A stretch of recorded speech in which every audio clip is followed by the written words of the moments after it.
Hello everyone, and welcome back to J News. Today is a very special broadcast as we have a new producer with us this morning. Everyone, welcome Jerry. A warm welcome. We have many interesting stories to share with you on this beautiful Monday morning. My name is Lucy Maddock, and today I'll be joined with my fellow anchors and reporters. I'll hand it over to them. Hello Iowa, I'm Finley McVay. And I'm Avery Plathe. And I'm Piper Price. Back to you at the studio, Lucy. Let's be real, 2020 has been a year not to remember. Luckily though, there have been a few moments that have made up for, everything else. One of those special moments includes when two grandparents, Barbara and Clive, well shot, dressed up in polar bear suits to visit their grandchildren. The hug was the best. Ouch, Jerry, Where was I? The hug was the best 6 minutes we've had all year. It was one of the many heartwarming quotes from Barbara and Clive. I don't know about you all, but if my parents did that, I'd be pretty shocked because they're dead. Anyways, over to Finley with another story on our furry friends. That's right, Lucy. Next up is a story that has traveled from America to Vietnam, literally. A raccoon from the US has hitched a ride on a shipping container full of food and ended up in Vietnam. Raccoons native to North America aren't picky eaters. They will eat anything, from seafood to fruits to even the occasional dead animal.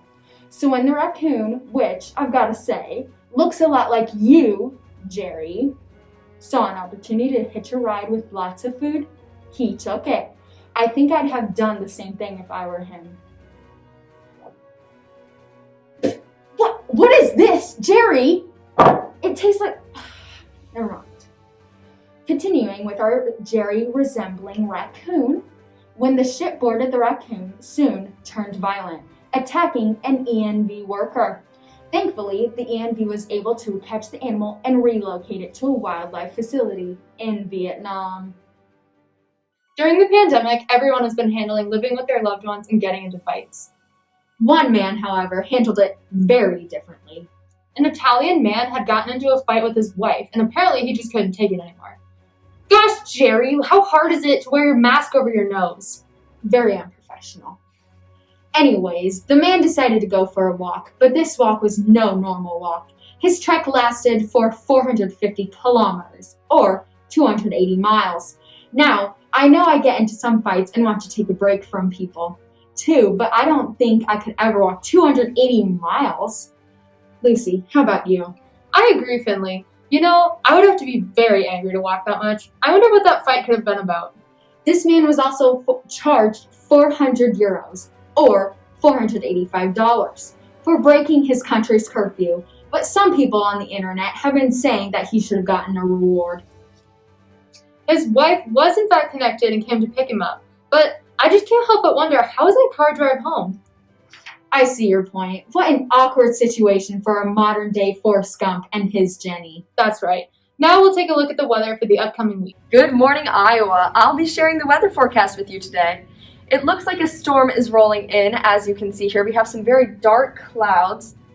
No, that can't be right. What's going on? Jerry, those are the wrong cue cards.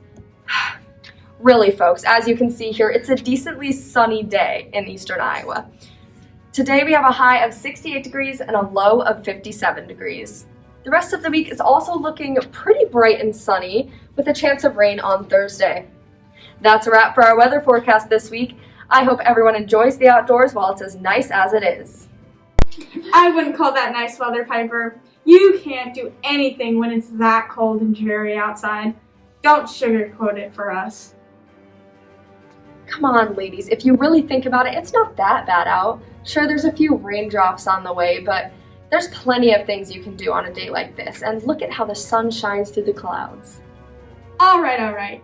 And to each their own. Now on to a story about a local boy and his baseball bats. More on that right after the commercial break. Cry muffling pillow.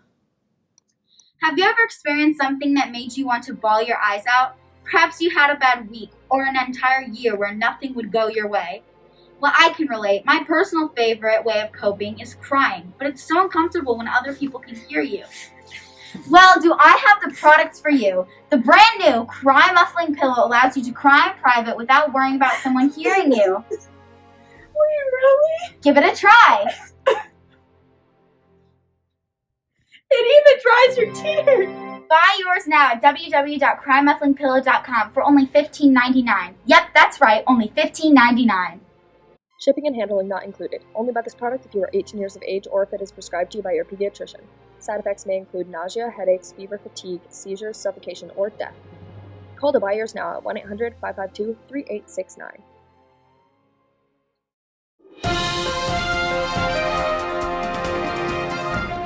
Wow, what a great product. In fact, mine is already on its way in the mail. Jerry, move out of the way. Yes, the pillow we've all needed in our lives. Now, as promised, back to the Mount Vernon local middle school boy who went viral on Facebook for making a baseball bat out of the branches from the derecho. Tommy Romberg's friend's birthday was on the day the derecho hit eastern Iowa. The storm caused lots and lots of damage. Tommy was helping clean up his yard when he saw a perfect thing to give his friend for his birthday.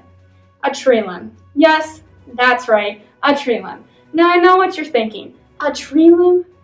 What is that going to do? What kind of birthday present is that? And so, Tommy decided to turn the old tree limb into a wooden baseball bat. Amanda Romberg, Tommy's mom, was so proud that she posted it on her Facebook. Not thinking much would happen, Amanda wakes up the next morning to see Tommy going viral. People all over the country wanted derecho bats. Tommy has sold over 100 bats, and as if you couldn't be any more impressed by Tommy Romberg, he donated all his money to storm victims. Now that's what I call a home run of a gift. What an inspiring story. You know what else is inspiring? Jerry managed not to screw it up. Hey now, let's not be so harsh on Jerry. He's trying his best just like the rest of us. That's all we can really ask for.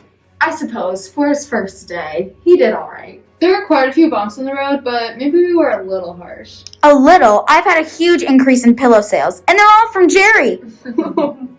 The world has been a tough place recently, and I think we've all come to know that the best way of coping is spreading love and kindness. Or cry like the pillow sales girl. But if we all have a more positive outlook on things in our lives, things just might get better. That's what I've been saying this whole time. Thank you everyone for joining us today.